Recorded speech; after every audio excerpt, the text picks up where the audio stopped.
6 supers up. Nice riveting gameplay, dude. Let's just pop all three. Whoa, Highest. whoa. Isn't this dope? Trials low. Trials low. This is gonna be the video. This is gonna be the video. La la la. Widow's Court is a very not hard map to play effectively, but does somewhat punish uncoordinated aggression due to prominent long lanes with very little to no cover at times. However, this doesn't mean that close quarters fighting will never happen, and I'm going to try to show some of my experiences this week with both long range and close range fighting. But as usual, we'll start with the column map. Moving on from that, we're going to start with the map here. This map isn't quite as complex as Anomaly, and I didn't have to use that weird blueprint bird's eye view thing, since Relict made this map just for this Trials weekend. And I'll put the link in the description for this one, as I always do, so credits to him. The text that's over, or that has the outline, the black outline over the white text, that's the stuff I've added. Everything else is his adding. So big credits to him, and I appreciate the work he does. He's going to be doing all the other Trials maps as well. So yeah. The first thing I want to cover is these dreaded sniper lanes. Or you love them. It depends if you have host or not, or if you have a better connection to the person challenging it. Let's be real, boys. We did see me take the fight on a sniper lane, like one of these mid lane fights, at the very beginning of the clip, and here again. This side, I don't recommend going for it since you lose out at about 2 seconds, I think it was, compared to fighting from the bottom, which is where I'm pushing right now. And if I'm going to be quite frank with you, you really don't benefit from like getting these mid picks at all, unless your team is immediately saturated and like focused on diving that. Because if they don't, it's completely just a wasted bullet for you, really. So I feel like I can't stress enough just how useless these mid picks are unless your team's depending on you winning that fight and they are already up mid by the time you've won that fight. And then, like, of course, even then, they still have to win the 2v2 fight that they're going to fight, and there's still potential someone gets the res, and you now have a 3v2 where players have overshields. So it's a very risk and reward, and it's just not worth it most of the time, but I go for it because swag. So these aren't the only sniper lanes on the entire map, but they're the pretty dominant ones. I'll show a couple different ones that like are almost used every single round, since let's be real, most of the fighting in casual and upper casual gameplay is entirely around like the broken wall and the tree area. Some people in the last video got a little annoyed or upset or disgruntled or something like that I didn't really include any of like the common sniper spots or peak spots, since obviously it varies from person to person, but here in this clip I'll be showing off quite a few of them. I'll probably be cutting in between. I'm not real sure how I'm going to set this up since I'm just recording this in post. But these are some of the more common sniper angles that you'll find, and even some uncommon ones, just ones to watch out for and where they pose a threat to. And yeah, you can see just how dominant a single sniper rifle, let alone 3, can be on this map. Plus you add 3 peeking into that and it just gets really messy. And that actually conveniently brings me to my next point while all this weird footage is rolling. And I just want to touch on third person peeking or 3 peeking or 3Ping, whatever you may know it as, sword peeking. I really don't condone it, and it kind of breaks the flow of gameplay. It's similar to the TF2 engineer being allowed to put down unlimited turrets at one point that's early in its game's development. It just shattered the flow of gameplay. And that's what third person peeking does by technically giving players wall hacks to some extent. It really does slow down the flow of gameplay when you have instant kill snipers, or instant kill weapons in general, with copious amounts of aim assist in the game. I'm not going to tell you guys to not do it, but I'm going to say I don't do it, and I would prefer that my opponents don't do it. And I think that I want to believe most teams have a gentleman's agreement that's unspoken, where no one does it until someone else starts doing it, and then it's like anything goes from that point. Now that I've gotten all this weird stuff out of the way with sniper lanes and third person peeking, I'll get into like execution and playing as a team and aggressing or winning rounds verbatim. Here in this clip you'll see my team doing an execute towards the tree side or the low wall side. And what we're going to have people do is get information based on our radar pings and like, you know, gunfire and stuff like that. We know there's one to the right. I call to back it up. Looks like Drew's going to wrap around, and I'm waiting. I'm going to decide to just kind of double back here. And what we do is wait for Drew's engagement. We see him there. I make the call out to push out. And we pretty much just cause it. There's a hardcore, like just a straight 3v3. It's a 3v3 fight. But Cammy and I know that we're going to beat these two guys because they're stacked up on top of each other, and they're probably going to be shooting each other. Well, we have Drew have cover from the guy at Spider. It's going to be a 3v2 there for a little bit. Drew gets a pick, I get a pick, and we turn around, we just 3v1 the last guy. And in here, you're going to see an example where we get a pick down middle. I have to be careful because I know this other guy either has Revoker or he's got a sniper bullet, and I was just unfortunately not able to line up the shot there. My teammates are going to try and dive for the res, but unfortunately we were a little too slow. And this is my point that I was getting at before when I was talking about your team has to be 100% dependent on you getting that pick. Fortunately, both of them were able to clean it up because they're better than me.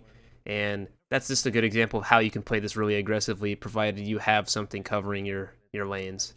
In here, you'll see it again. I'm going to jump up, go for the snipe peek, call out what I see to my team, so one jump up. I see the sniper glint to my left there. I call it another one. I know that's a different player because he couldn't have gotten around that quickly.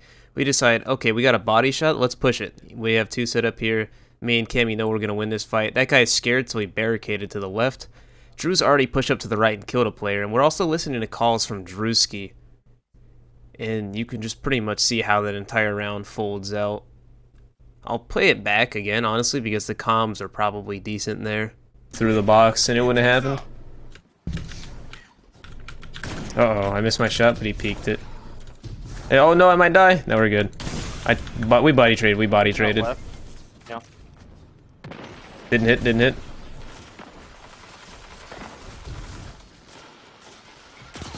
Got him weak. Got both weak. The enemy team has fallen. You shook them. And for a final example on this like split aggression style of play, which is I don't recommend unless you have a very coordinated team, you'll see I have quite a bit of sniper rifle ammo here. I get a pick, I miss a shot, and I actually get another body shot.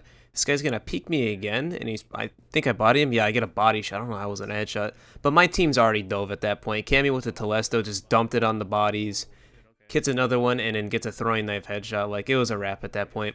All of this is going down while I'm relaying information to my teammates and not allowing them to push up and kind of get in an advantageous position. And this is where you should be kind of doing a play like this, unless you know for a fact that the enemy team is kind of not doing anything crazy aggressive on the upper spawn, because the upper spawn gives you the option of height advantage, and that's just so big in Destiny, especially when you're pushing the ranges like this where you're kind of out of your aim assistance range for most cases and scenarios. Secondly, it allows two players or one player to rotate and wrap around to fight the tree side, which, you know, gives it possibly a 2-1 or a 3-way flank going on, from one from the wall, one from the apartments, and then one from middle. And the clip you just saw was living, breathing proof of a 3 down mid, and I'm using thorn benders for the record, so that works. We caught them off of the rotation, and it was a wrap when we forced them to fight our game.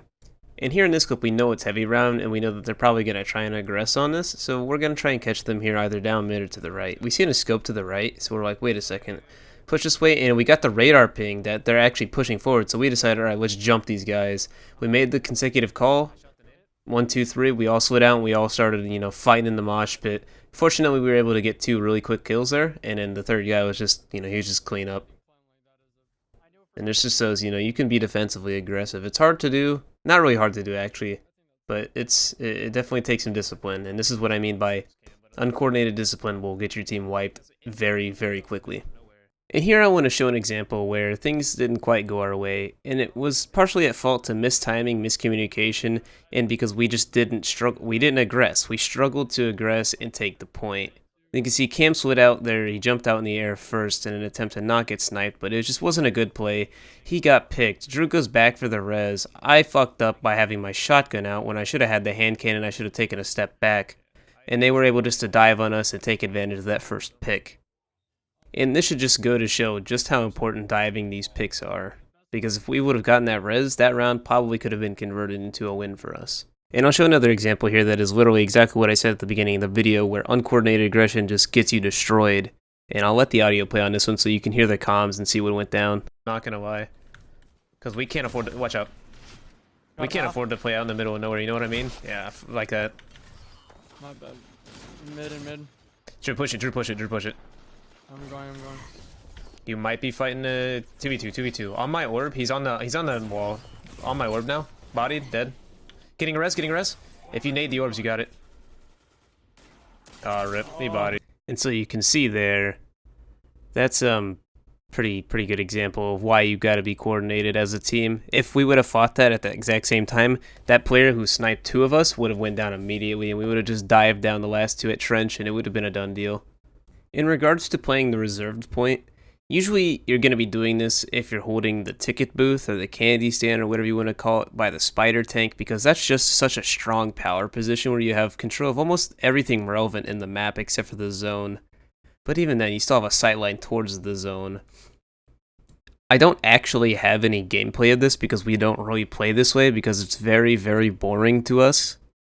So I'm sorry about that, and I don't think it takes much brain power to really do in general, so I'm sure you guys who are watching this video can probably put 2 and 2 together on that.